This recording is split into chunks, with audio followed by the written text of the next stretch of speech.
As promised, this is a follow-up to a video where I fixed a broken GameCube controller joystick without replacing any of the parts. I'll put a link to that video in the description below. This follow-up has a somewhat interesting twist, so stay tuned. If you watched the first video, you know that I removed the actual stick from the assembly, which was badly damaged, and attempted to restore it to its original form using superglue, sort of as an epoxy. And although we saw a positive result, that the wiggle was almost completely eliminated, I had some doubts that this fix would hold up in the long term. Today we will find out. I also mentioned that I expected the controller would get a lot of use in the months following the fix. Well, the twist I mentioned earlier is that that didn't really happen, at least not as much as I think is proper for a real stress test. And since I've been unable to give this thing enough use, I'm going to have a robot do it for me.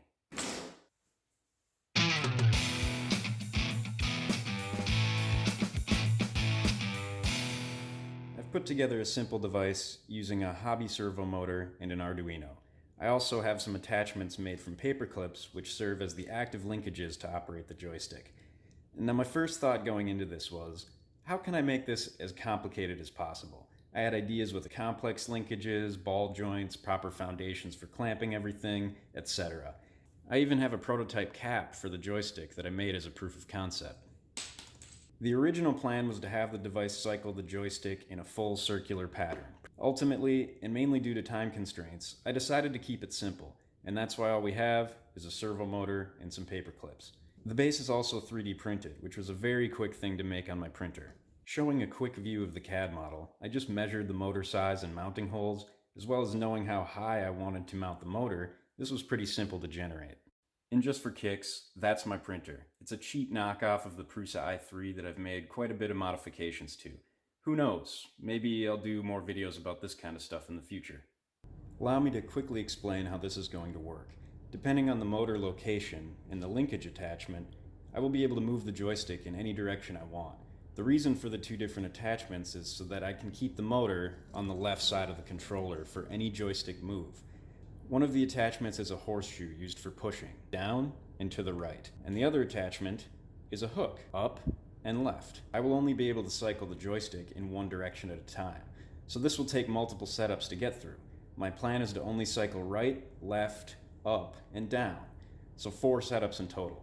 Now the question is, how many joystick moves are needed to properly represent actual use for an extended period? To answer this question, I had my wife count the number of joystick moves I made while playing a round of Smash Bros. For 1 minute. She did this using a stopwatch on her phone and a counter clicker. We ended up doing 5 trials with varying characters and match types. The results varied from 57 to 109 joystick moves per minute. I thought there would be more joystick moves with more players, but this didn't always end up being true. The average number of joystick moves was 85 per minute. If we assume 3 hours of fight time per day, 4 days per week, over a year, we can extrapolate to find just under 3.2 million total joystick moves in 1 year. This estimate is probably way too high for the average person playing GameCube, but I wanted to base this around Smash Bros. Since this game is notorious for wearing out the joystick. So we're going with it. What are you doing up here? She wants to play Super Smash.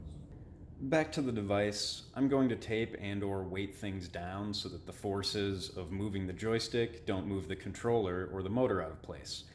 This runs at 2 cycles per second. For each of the 4 directions, I plan to let this run for 15 hours minimum. That is 108,000 cycles per direction, or 432,000 cycles total, just under 500,000. So this test represents roughly 2 months of what I'd call pretty dedicated Smash Bros. Playing. It's worth noting that the joystick moves this device makes are less sudden than what would actually happen in a fast-paced game, but hopefully it's a close enough representation. At this point, I'll need several days for each setup to run through its 15-hour cycle, and I'll show some relatively brief footage of each direction running. Let's get started.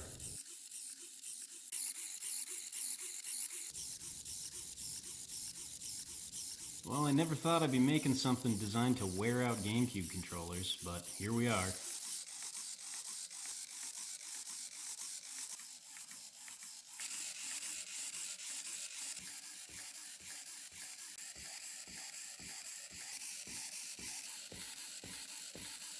So I come back this morning, and the dang thing's not moving.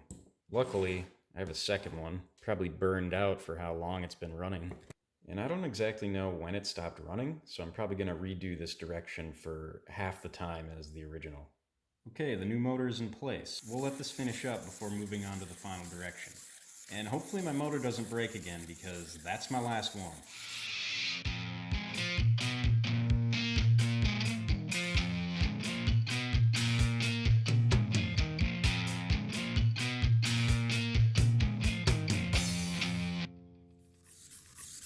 Long time coming, but we're finally done. There's definitely some wiggle back. Yeah, it doesn't feel great. You can see also the paperclip has left its mark in the areas where it was pushing.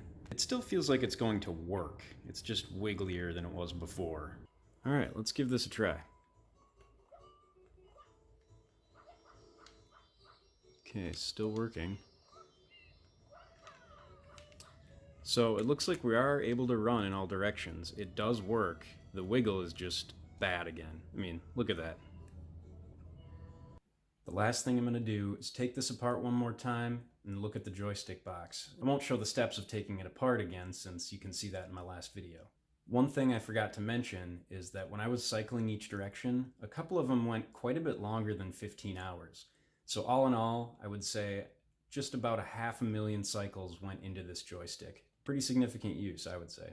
And honestly, so far the damage I'm seeing isn't as bad as I was expecting. So I'm almost tempted to keep running this for, say, millions of cycles. But this video is already getting too long, and I don't have the patience to keep this going. So this is it. Let's see what's inside. Getting a closer look here, there is some dust that I can see happening in there.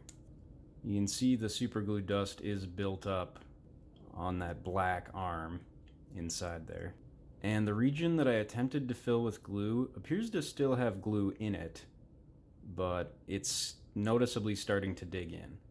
Now on those pins I reformed, it's kind of hard to tell without taking this apart all the way, but the safe assumption is that that glue is just wearing off, and hence, we're back to a healthy wiggle. Sad. And left and right appeared to not change much. Up and down were the main issues, and now are the main issue again. But the controller is still working, as I showed a moment ago on the TV. On a positive note, I was able to get the paperclip markings off the joystick for the most part, using alcohol and a toothbrush.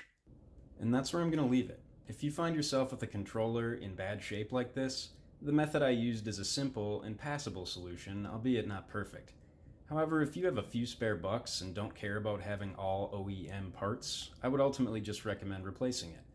Not the most exciting resolution, I know, but maybe not less than you should expect on the topic of GameCube controller joysticks.